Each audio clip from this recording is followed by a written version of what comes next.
Crying on cue tutorial.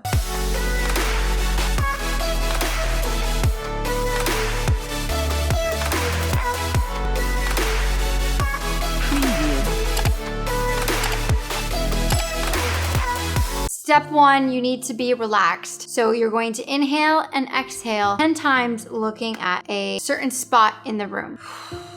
Step 2 is to put on music that you can get connected with. Last step is to really allow the music to give you images that will have you have an emotional response. Remember, it's not about crying. It's about relaxing, and it's about really focusing on the images and what they mean to you inside your head on what's making you upset.